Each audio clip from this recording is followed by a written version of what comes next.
Jiwa anak berpetualang. Aku Kaselia, si anak petualang. Aku anak pertama dalam keluarga, sekaligus harapan terbesar orang tuaku. Aku adalah orang yang pemalu dan mudah berputus asa, tapi aku juga sangat jaya. Aku sangat begitu mencintai dunia berpetualang, dan aku memiliki kemampuan lebih dalam berpetualangan. Tapi, aku memiliki ciri-ciri yang tidak memungkinkan untuk menjadi seorang petualang yang baik. Aku gemuk dan pendek, sekaligus aku memakai kacamata untuk melihat dunia luar. Itu menyulitkan bagiku. Lalu, di suatu saat yang cerah, aku terbangun karena sinar mentari yang menembus dari balik gorden hingga mengenai mataku. Au, senang sekali, aku. Dan disitulah cerita petualanganku dimulai. Aku pun bersiap memasuki mobil untuk melanjutkan perjalananku. Setelah setengah jam, aku pun pergi beristirahat dan menyempatkan untuk makan supaya energiku dapat terisi. Lalu, aku melanjutkan lagi perjalananku hingga sampailah aku di pelabuhan, tempat penyeberangan antara Pulau Bali dan Jawa, atau Pulau Jawa dan Bali. Aku pun mulai memasuki kapal penyeberangan dan mulai menaiki satu persatu anak tangga yang ada, hingga sampailah aku di bagian atas kapal. Angin-angin mengibarkan rambutku. Suara sirine kapal pun terdengar jelas di telingaku. Air laut yang biru itu sangat menenangkanku. Tanpa terasa, kapal itu mulai melaju dengan diiringi sirine kapal yang dibunyikan, yang menandakan bahwa perjalananku ke Pulau Bali semakin dekat. Aku pun tidak sabar untuk menginjakan kakiku di Pulau Bali. Setelah menunggu sampai setengah jam, sampailah aku di Pulau Bali. Aku pun menuruni kapal dengan hati yang sangat gembira. Lalu aku melanjutkan perjalananku hingga sangat ramah dan menyapaku. Senyum terukir di bibirku. Aku pun melewati banyak pantai yang sangat indah dan sampailah aku di tempatku menginap. Setelah aku sampai, aku memutuskan untuk beristirahat sekitar 1 jam. Setelah itu, aku melanjutkan perjalananku untuk menyelam. Aku sangat senang sekali. Pada saat sampai di tempatnya, aku langsung diberi pelatihan bagaimana cara menyelam dengan baik dan benar. Tapi, aku tidak dapat memahaminya dengan cepat. Sehingga, pada saat menyelam, aku dibantu oleh beberapa pelatih yang ada di sana. Pada saat aku menyelam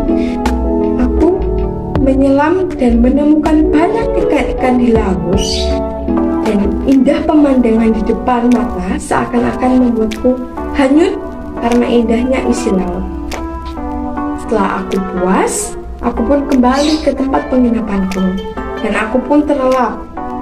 Dan tak terasa, pengalaman hari itu pun sudah selesai. Di hari selanjutnya, aku pun terbangun diikuti suara desiran ombak yang sangat indah, dan itu membuatku gembira.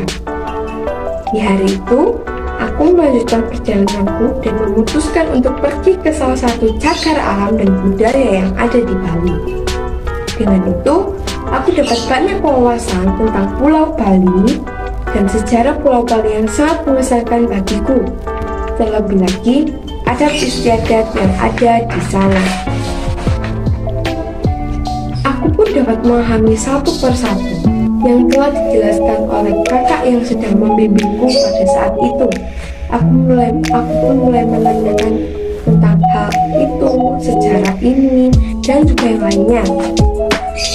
Setelah itu, aku memutuskan untuk pergi ke salah satu pantai yang ada di Kuta.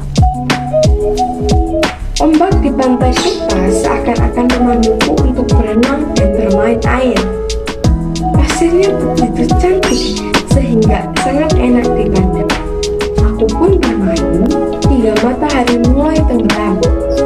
Setelah itu, aku menyadari bahwa beberapa barang perlengkapanku mulai habis. Bagaimana ini?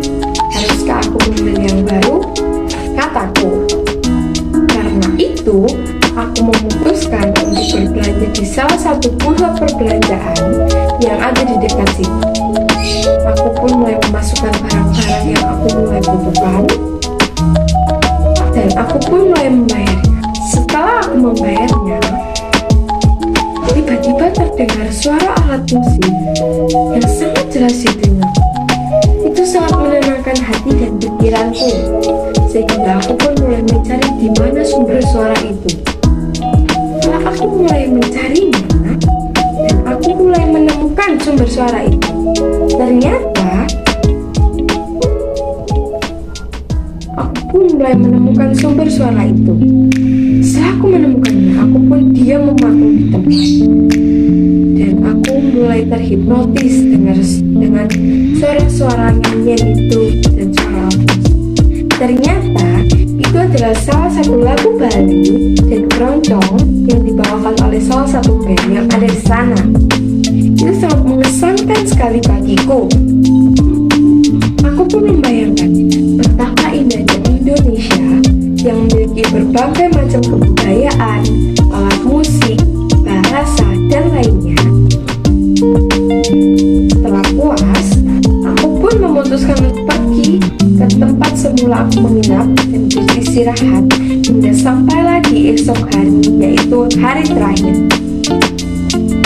Di hari terakhir, aku meluangkan waktuku untuk berkunjung ke rumah saudara-saudaraku yang ada di Bali. Aku pun juga mengunjungi desa terbersih yang ada di sana. Udara dan lingkungan di sana sangatlah bersih dan terjaga, hingga aku sangat betah berada di sana.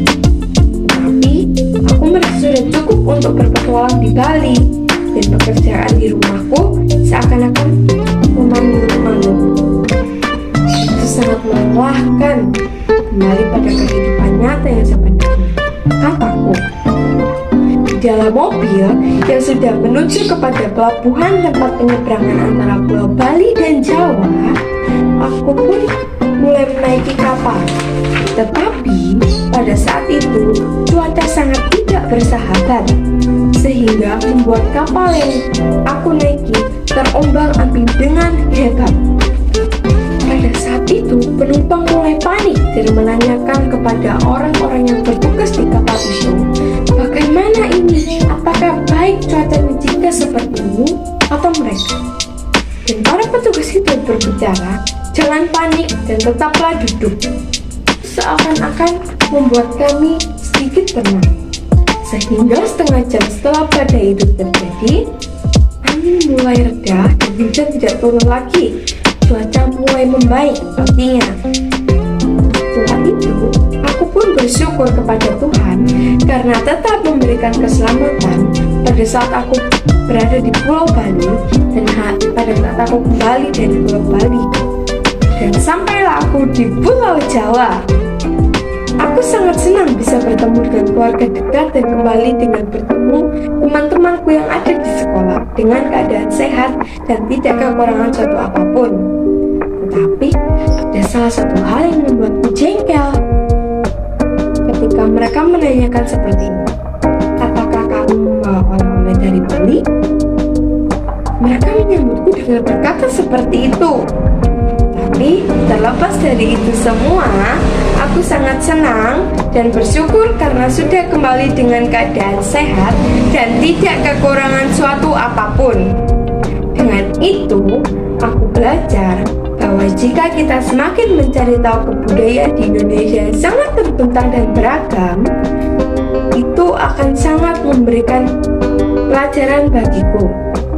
Jadi cerita ini membuatku banyak semakin bersyukur dalam setiap keadaan. Terima kasih.